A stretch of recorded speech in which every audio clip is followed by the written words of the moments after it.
The thing that I wanted to talk about is really examining why fake work, quote unquote, exists. For somebody who's doing fake work and they're in an environment that's super stressful, but they feel like the work that they're actually doing is pointless, it can be very distressing for them to feel like my work doesn't really matter, but why is it so stressful? Why are my bosses or managers creating these like situations and scenarios where it's a fire drill all the time, when in reality what I do really doesn't matter?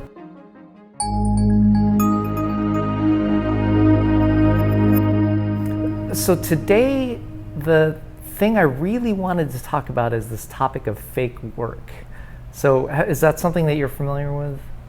So it's this idea that at work, people can be just doing fake things. And we might take it at face value to where we know that people will, in any general population, there will be one person or a minority of people who are trying to take advantage of where they are, so where they might just be pretending or looking busy. And even normal people at times have found themselves in a position to where they just need to look like they're working. And so it's a common thing. It's not a crazy thing, but it's important because there's this one specific, during the early part of the year when a lot of layoffs started really ramping up, there's this comment made by one of the early PayPal executives. He was an executive for PayPal, and during this time when layoffs were happening at Google and Facebook and things like that, he made this comment that, look at all these people doing fake work. They weren't really doing anything. That's why there's so many layoffs and things. And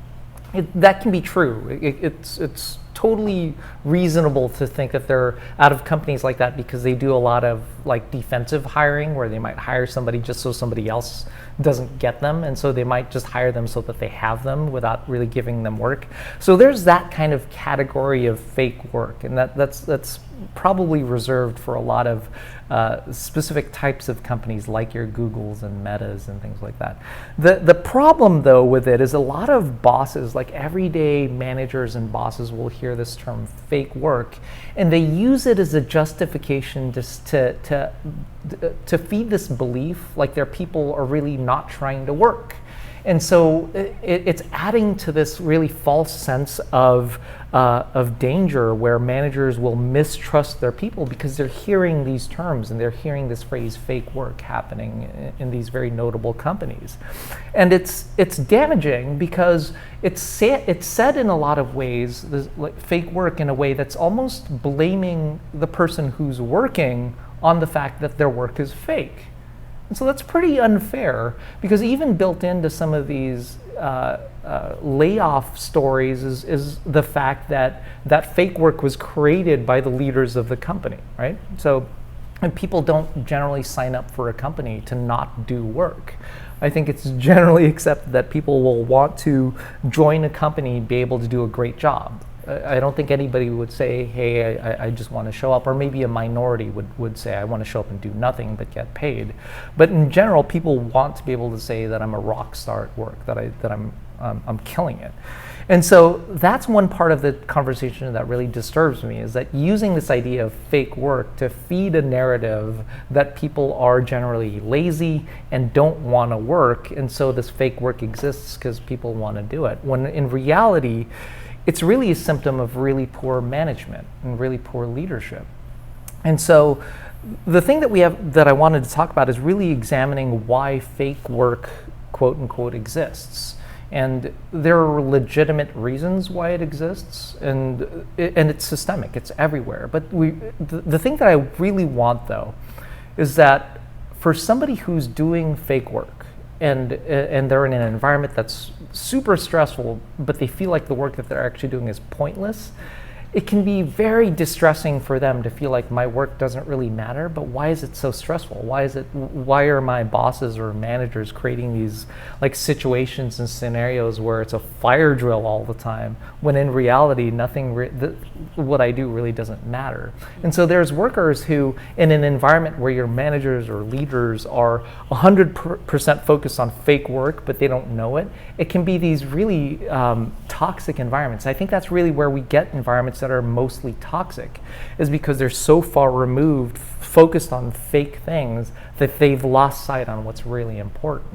And so, you know, on the other end of things, as a manager or as a leader working in a company, when your work is oriented to things that don't matter, when you're focused on fake work but you don't know it, that's a challenge too, because then there are times where you don't know if you're doing a good job, and it can become such a subjective like judgment call for your boss to say if you're doing a good job or not. And what happens when your leadership changes, like what I've experienced recently, when your expectations around what a good job looks like completely go out the window, and all of a sudden the good job that you were doing yesterday becomes a terrible job today just because of a seat change, because of somebody's preference. And so this idea of fake work is really important, because I think it highlights the core problem, which is that managers and leaders aren't trained to really understand what real work is. So how do you know what really even matters? And so that's really what I want to examine today, is how do you reorient yourself if you're somebody who's working in an environment? What happens when you recognize what fake work is? And when you're a manager or a leader in an environment, how do you reorient your team or yourself to doing good work, to doing real work? You know? So I think one of the things that really disturbs me about this is that in environments that I've been in, where people are stressed out, or you have a really toxic boss, I think in those environments, one of the biggest problems that they feel is overwhelm. There's just too much to do, and I think in general, a lot of workplaces feel that way. That there's just too much to do. How do you keep up with it all the emails, all the meetings, all the new requirements, all the things that are coming up?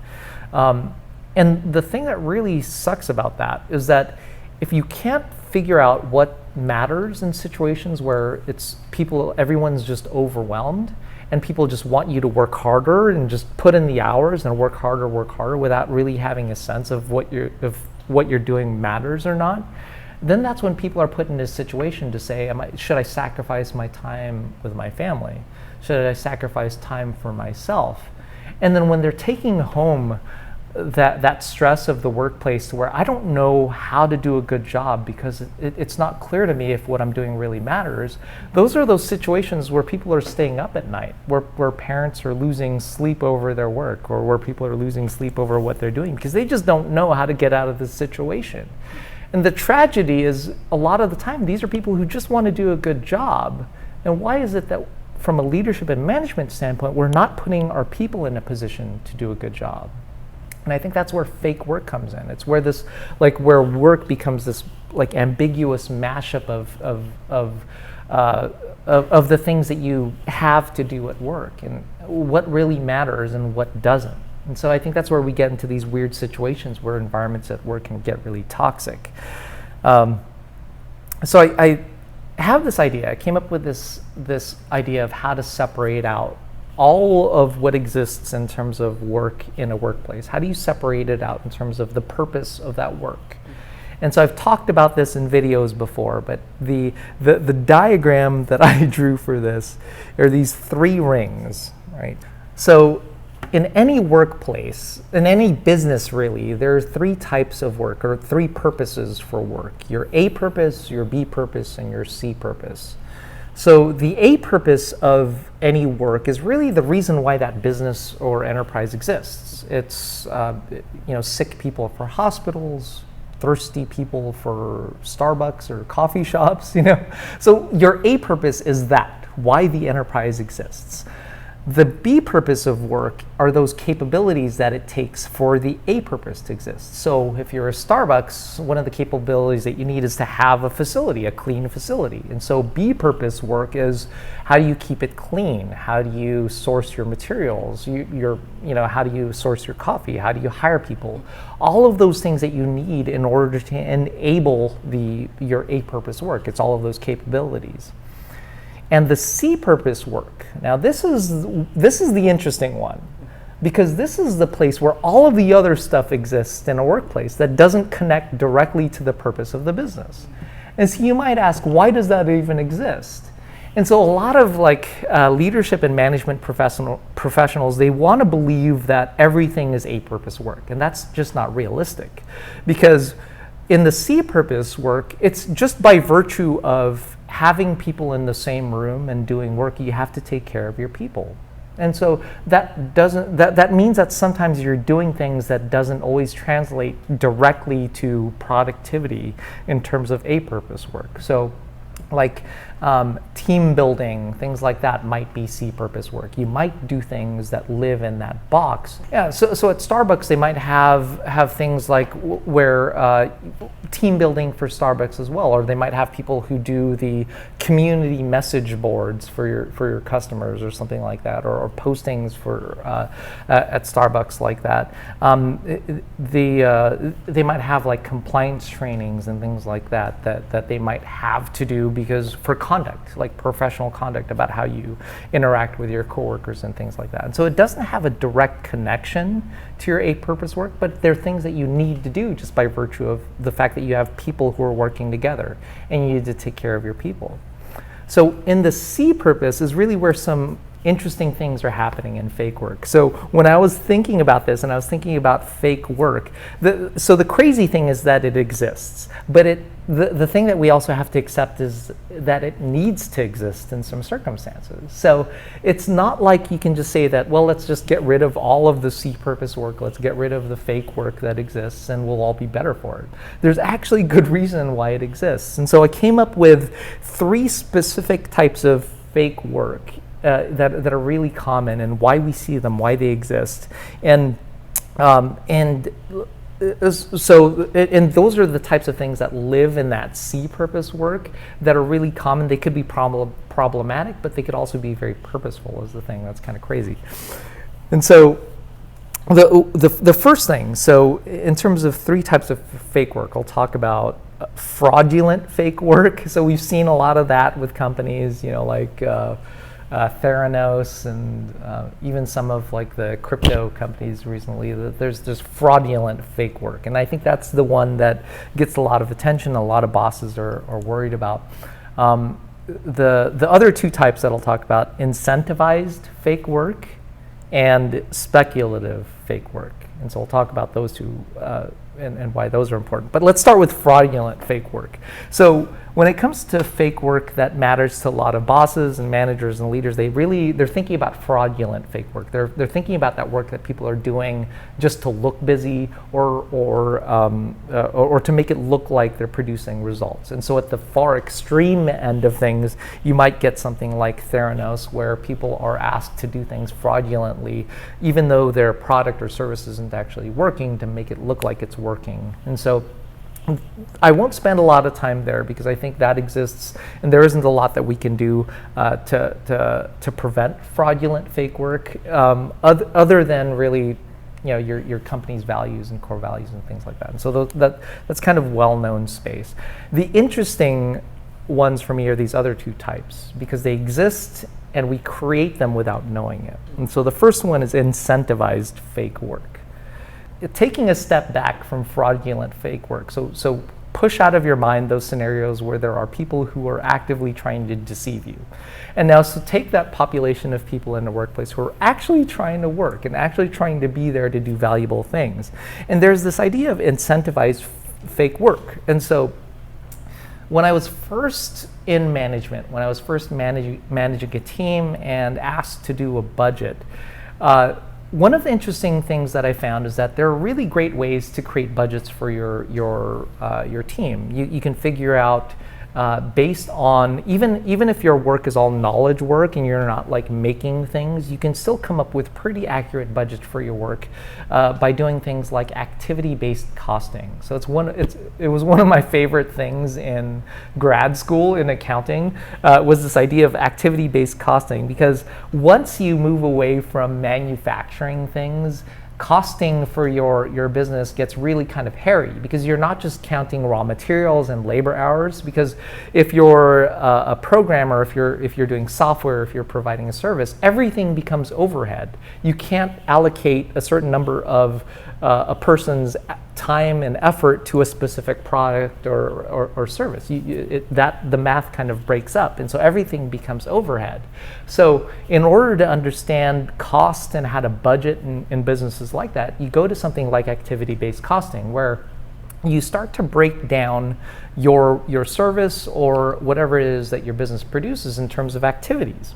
And so when you break it down in terms of activities, then you can assign a cost based on how much time you think it takes those activities to generate your services in your business.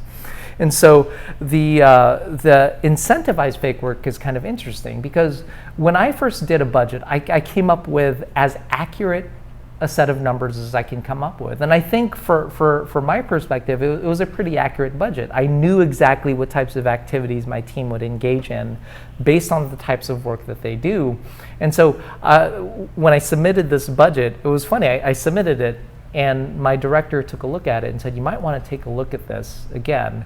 And he showed me all of the other teams' budgets, and mine was like 25% of what everyone else submitted. And we had about 25%. Like, yeah, it was less. It was crazy less than what other teams had submitted. And when I was thinking about this, I was thinking about why would that be? My team arguably did the same amount or more work than a lot of other teams within the organization at the time. Why would my budget be a quarter of everyone else's? And I think I learned from that experience and ones like it is that you're really incentivized not to give an accurate budget at work. That a lot of the time, the budget that a team has, the managers are more motivated to keep the budget that they have and not lose it and not shrink it, even if they don't actually need that budget. And so they'll create reasons to justify that budget. And so this is where you have incentivized fake work. You're incentivized to keep your budget and to create work to keep your budget. And so, we hear about it in places that might do things like construction and things like that, where they might have a construction budget for a year, and so they'll create new projects just to use that budget so they don't use it for the next year. And so that's one reason why we create incentivized fake work, and so to justify the existence of our budget or our team. But there's this other type of incentivized fake work that I think is a little bit more, it's kind of, I want to say it's evil, but that's being dramatic in a way. But so let's take it out of the context of justifying the existence of an entire team. And so when you have a manager or a leader where their personal identity is very much vested in their role. And so let's take somebody who has a title, very well respected in the company, but they've built their identity around their job, around what they do in the company. And so what happens psychologically for them is that those two key vulnerabilities, those questions of am I safe and am I good, they answer them by virtue of their role or their position in the company. So what happens in that case is their incentivized fake work then becomes, what can we do to make me look good? What can we do so that I have this position? And it's slightly different than justifying the existence of a department, because it gets personal, it gets deeply personal. And the thing that's really, I want to say evil about it, the thing that gets really nasty about it is that when you do things that, when bosses in that situation to where they're personally vested in justifying their title or justifying their identity through their job, when you do things that threaten their identity, it gets so nasty to where they can create situations or scenarios where it might look professional work or a very professional scenario where they might be attacking someone because they've threatened their identity. And so take for example where you might have a star performer who's challenging how things are being done or saying maybe we could do it a different way.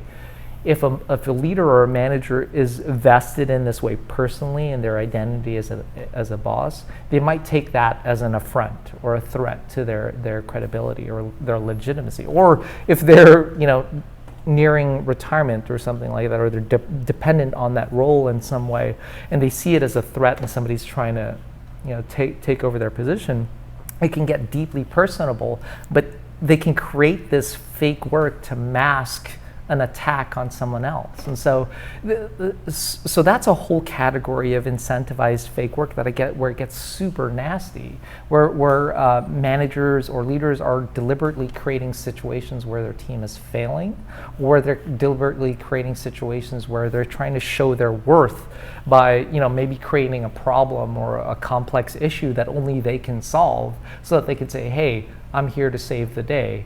Aren't you glad that I'm here? So that's a whole idea of incentivized work that exists, and it's created in regular places. The third thing is speculative fake work. Yeah. Well, speculative fake work is more in the line of gambling. So, like speculative investments is that, you're probably going to lose money, but you're speculating that you might gain something. So it's, it's speculation in the vein of gold mining too, that you're just looking in random places to see if you'll hit gold. You're probably not going to, but in the off chance that you might hit gold, it'll be worth the effort.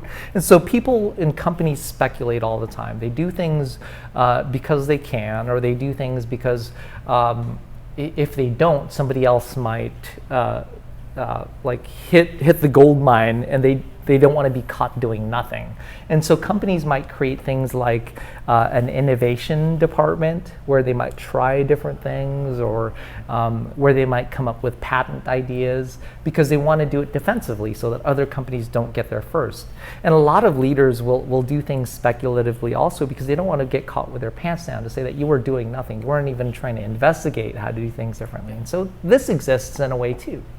And a lot of, I think, what we saw during the big layoffs in tech specifically were cutting down a lot of this speculative work, that companies who are trying to do something a little differently, knowing it might not pay off, but it's worth it to try anyways, that a lot of what we see in terms of the layoffs was cutting down, reducing that speculative fake work, And so I think the speculative fake work is important, though, because a lot of the times the managers or leaders who are leading teams doing speculative fake work, if they take it a little too seriously, or if they're holding it in a way and thinking that it's real work, that it's mission critical business real work, that there's a way that they could actually be hurting their teams by doing that, where they're creating an environment that's not tolerant of failure.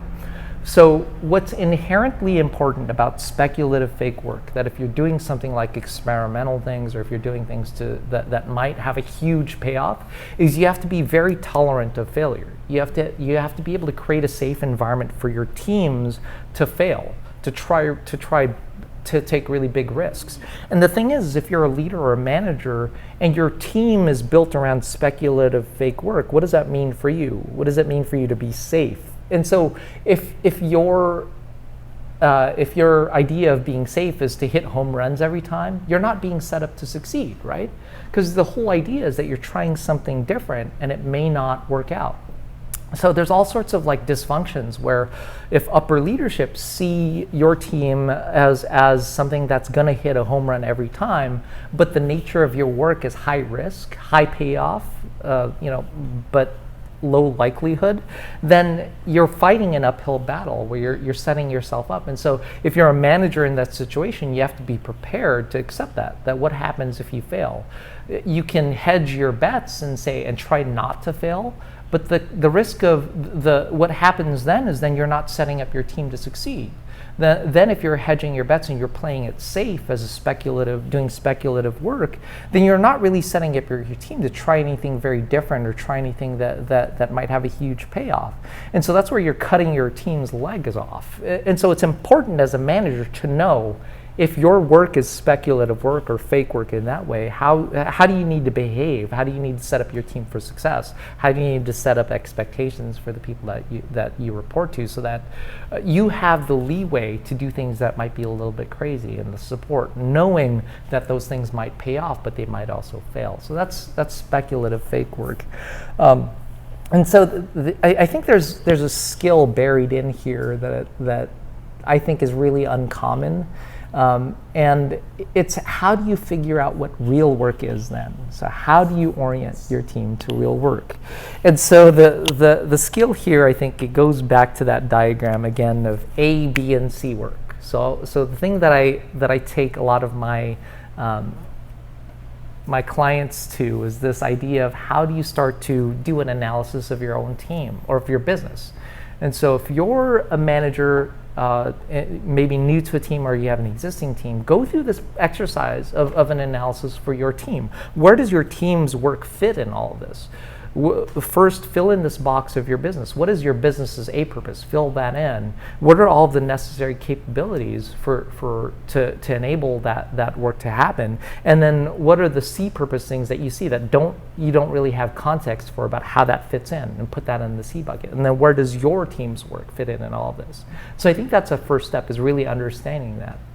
And so when it comes to like a team's strategic planning or planning for a year and figuring out how does my team do great work, this is a great opportunity to engage your team and say, our team exists for this reason. This is why our business exists. This is why our team exists. What I would love to see is if we do X, Y, and Z in this way, we could really help our business succeed. And so that's an opportunity for managers to build commitments with your team directly, to say that this is what I would see if we were doing a good job. And this is what would happen to our business if our team was doing a great job. And if we don't meet that, we know that we're not succeeding in our work. And so that's how you figure out what's real. Can you boil it down to that? What would you see? What can you measure and know that you're doing a great job, and how does that impact ultimately your business's A purpose? And so I think that's the first thing, is go through that exercise for yourself and engage your team in that exercise of strategic planning. The other thing, like within that, I mentioned that this question of doing strategic planning. There's something that I learned as a programmer in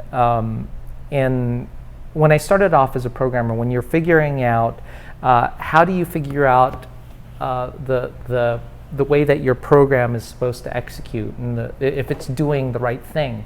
And you call it black box thinking. So black box thinking is this way of figuring out how like a component is supposed to work. So if in this case, let's say your team is the component of the overall business. So black box thinking is making this assumption that if this component does its job perfectly, what would you see going into this box, and what would you see going out? And so this is how you define the parameters of the purpose of this black box. So without even knowing what's going on in the black box, you have to know what's going in and what do you expect to come out of it. And so it's black box thinking. And so a way that a manager or a leader can adopt this in thinking about the purpose of your team and doing that strategic planning is ask yourself, without knowing what our team actually does, what would come into our team and what would come out of our team that would tell us that we're doing a great job? And so that's a good way to think about it, is using black box thinking. So I think ultimately the why this all matters, why it matters to see real work, be able to define and align yourself and your team to real work, and be able to figure out and deal with fake work. So it's not necessarily getting rid of fake work, it's really understanding why fake work comes up and the purpose of it, and accepting it almost. So the reason why this is all important is that the damaging thing about fake work is when an environment then becomes all about the C purpose work and nobody has any idea about why this business exists anymore and what the core capabilities are that make our business successful. When it all becomes C work is when, no matter how many team building events you do, no matter how many perks you give to your company, if people don't feel like they're a part of hitting home runs for the business, there's only so much you can do to motivate people to perform at work. What it comes down to is when it becomes all about fake work and you don't know it, your business suffers real loss. Fake work to real loss. And it's not just your business. It's when people are wasting their time and their efforts and their overtime and the time and energy that they spend worrying at home. There's real loss to families and communities when people are so worried about their ability to do a good job at work, and they don't even know how to do that. You get people in communities and at home that are stressed out without a way to do anything about it. And so that's why this is super important for managers to be able to do, is how to reorient yourself to real work.